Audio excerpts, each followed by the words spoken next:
ನಮಸ್ಕಾರ, doctor Anjanappa, surgical ಗ್ಯಾಸ್ಟ್ರಾಂಟ್ರಾಲಜಿಸ್ಟ್. ಆದರೆ ನಾನೀಗ ಹೃದಯದ ಬಗ್ಗೆ ಮಾತನಾಡ್ತೀನಿ. ಯಾಕಂದ್ರೆ ಎಲ್ರಿಗೂ ಆತಂಕ. Puneeth Rajkumar at N Young age fit and fine ಇದ್ದವ್ರು ತೀರ್ಕೊಂಡಾಗ, ಮತ್ತೆ ಮೊನ್ನೆ ತಾನೇ ನಮ್ಮ ಸೀರಿಯಲ್ ಆಕ್ಟರ್ ದಿಲೀಪ್ ರಾಜ್ ತೀರ್ಕೊಂಡ ನಂತರ ಎಲ್ರಿಗೂ ಒಂದು ಆತಂಕ. ಇತ್ತೀಚಿನ ದಿನಗಳಲ್ಲಿ ಹೃದಯಾಘಾತ ಯಂಗ್ಸ್ಟರ್ಸ್ನಲ್ಲಿ ಆಗ್ತಾ ಇದೆಯಾ? ಫಿಟ್ ಅಂಡ್ ಫೈನ್ ಇದ್ರೂ ಆಗ್ತಾ ಇದೆಯಾ?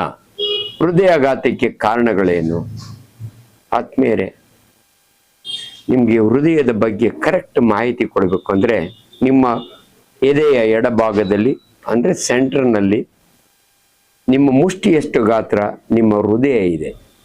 24/7 1 ನಿಮಿಷಕ್ಕೆ 72 ಸಾರಿ ಲಬ್ ಡಬ್ ಅಂತ ವರ್ಕ್ ಮಾಡುವ ನಿಮ್ಮ ಹೃದಯಕ್ಕೆ ರೆಸ್ಟ್ ಅಂದರೆ ಡಯಾಸ್ಟೋಲಿಕ್ ಟೈಮ್ನಲ್ಲಿ ರೆಸ್ಟ್ ತಗೊಳುತ್ತೆ ಅಂತ ಹೇಳ್ತೀವಿ.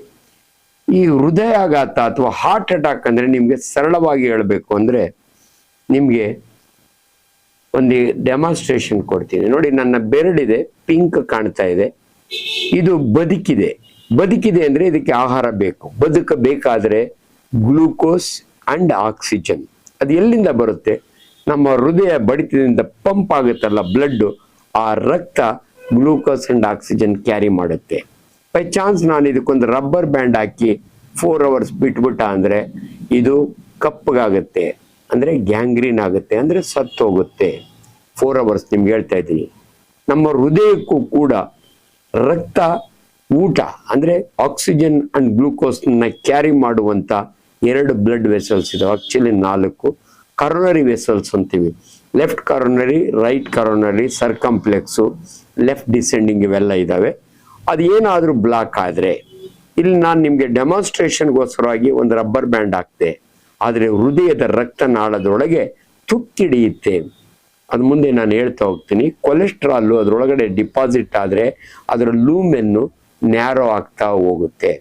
ಸಡನ್ ಆಗಿ ಬೇರೆ ಎಲ್ಲಿಂದಲೋ ಒಂದು ಫಾರಿನ್ ಬಾಡಿ, ಅಂದರೆ ನೀವು ಫ್ಲೈಟಲ್ಲಿ 10 hours ಕೂತ್ಕೊಂಡು ಟ್ರಾವೆಲ್ ಮಾಡ್ತೀರಿ, ಎದ್ದೊಳ್ತೀರಿ, ನಿಮ್ಮ ರಕ್ತನಾಳದಲ್ಲಿ ಅಂದರೆ ವೇಯ್ನ್ನೊಳಗಿರುವ ಒಂದು ಕ್ಲಾಟ್ ಏನಾದರೂ ಡಿಸ್ಲಾಡ್ಜ್ ಆಗಿ, ಅಥವಾ ನಿಮ್ಮ ಹೃದಯ ಎಲ್ಲೋ ಫಿಬ್ರಿಲೇಷನ್ ಅಂತೀವಿ, ಅಲ್ಲಿಂದ ಒಂದು ಕ್ಲಾಟ್ ಏನಾರ ಬಂದು ಅದರೊಳಗೆ ಸೇರಿಕೊಂಡ್ರೆ ಅದು ಬ್ಲಾಕ್ ಆಗುತ್ತೆ, ಅಂದರೆ ಬಂದ್ ಆಗುತ್ತೆ. ಇಲ್ಲಿ ಹೆಂಗೆ ನಾನು ರಬ್ಬರ್ ಬ್ಯಾಂಡ್ ಹಾಕಿ ಬಂದ್ ಮಾಡಿದ್ನಲ್ಲ, ಅದೇ ರೀತಿ ನಿಮ್ಮ ಕೊರನರಿ ವೆಸಲ್ ಬ್ಲಾಕ್ ಆಗುತ್ತೆ.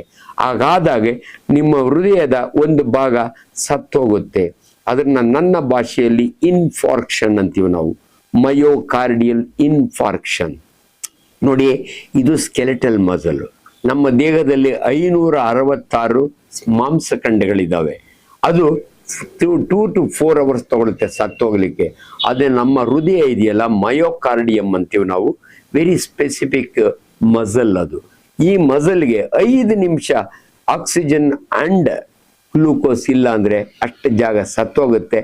ಅದನ್ನ ನಾವು ಹಾರ್ಟ್ ಅಟ್ಯಾಕ್ ಅಂತೀವಿ.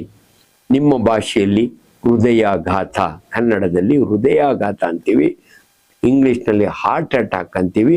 ಅದಕ್ಕಿನ್ನು ಮೋರ್ ಸ್ಪೆಸಿಫಿಕ್ ಮೆಡಿಕಲ್ ಪದ ಮಯೋಕಾರ್ಡಿಯಲ್ ಇನ್ಫಾರ್ಕ್ಷನ್ ಅಂತೀವಿ.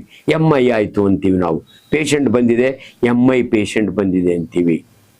ಈ ಸಮಯದಲ್ಲಿ ನಿಮಗೆ ಇನ್ನೊಂದು ಮಾತು ಹೇಳ್ತೀನಿ. ಹೃದಯಾಘಾತ ಆದವರೆಲ್ಲ ತೀರ್ಕೊಳ್ಳೋದಿಲ್ಲ, ದೇ ಡೋಂಟ್ ಡೈ. ಇದು ಕೂಡ ಭಾಳ ಇಂಪಾರ್ಟೆಂಟ್ ನಿಮಗೆ. ಯಾಕಂದರೆ ಈ ಪುನೀತ್ ಆಗಲಿ ಅಥವಾ ಈ ಸೆಲೆಬ್ರಿಟಿಗಳು ಸತ್ತಾಗ ಅದು ಸುದ್ದಿ ಆಗ್ಬಿಡುತ್ತೆ ಬೇಗ. ಅಯ್ಯೋ, ನನಗೆ ಹಾರ್ಟ್ ಅಟ್ಯಾಕ್ ಆದರೆ ಸತ್ತೋಗ್ತೀನಿ. ದಯವಿಟ್ಟು ಹಂಗೆ ತಿಳ್ಕೊಬೇಡಿ. ಯಾವಾಗ ಮ್ಯಾಸಿವ್ ಹಾರ್ಟ್ ಅಟ್ಯಾಕ್ ಅಂತೀವಿ ನಾವು, ಒಂದು ರಕ್ತನಾಳ ಬಂದಾದಾಗ MI ಆಯಿತು, 2 ರಕ್ತನಾಳಗಳು ಒಂದೇ ಸರಿ, ಅದಕ್ಕೆ 108 ಕಾರಣಗಳಿದ್ದಾವೆ, ಅದು ಈಗ ಬೇಡ.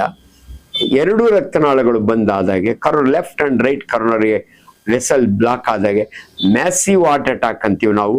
ಆಗ ಹೃದಯ ನಿಂತೋಗುತ್ತೆ, ಹೃದಯ ಸ್ತಂಭನ ಅಂತೀವಿ ನಾವು. ನೋಡಿ, ಹೃದಯಕ್ಕೆ ಬಂದಾಗ 3 ಪದ ನಾನು ಯೂಸ್ ಮಾಡ್ತಾ ಇದ್ದೀನಿ. ಹಾರ್ಟ್ ಅಟ್ಯಾಕ್ ಬೇರೆ, ಕಾರ್ಡಿಯಾಕ್ ಅರೆಸ್ಟ್ ಬೇರೆ, ಕಾರ್ಡಿಯಾಕ್ ಫೇಲ್ಯೂರ್ ಬೇರೆ.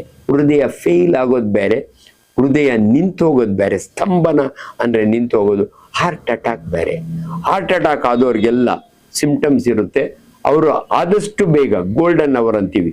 ಎಷ್ಟು ಬೇಗ ಆದರೆ ಅಷ್ಟು ಬೇಗ ಹತ್ತಿರ ಇರತಕ್ಕಂಥ ಹಾಸ್ಪಿಟ್ಲು, ಜಯದೇವನೇ ಆಗಬೇಕು ಅಂತ ಅಲ್ಲ, ಯಾವುದಾದ್ರೂ ಒಂದು ಹತ್ತಿರ ಇರುವಂತ ಹಾಸ್ಪಿಟ್ಲಿಗೆ ಹೋದ್ರೆ ಅವ್ರನ್ನ ಉಳಿಸುವ ಅವಕಾಶ ಇರುತ್ತೆ ವೈದ್ಯರಿಗೆ. ಸೊ ಇದನ್ನ ಗಮನದಲ್ಲಿಟ್ಕೊಂಡು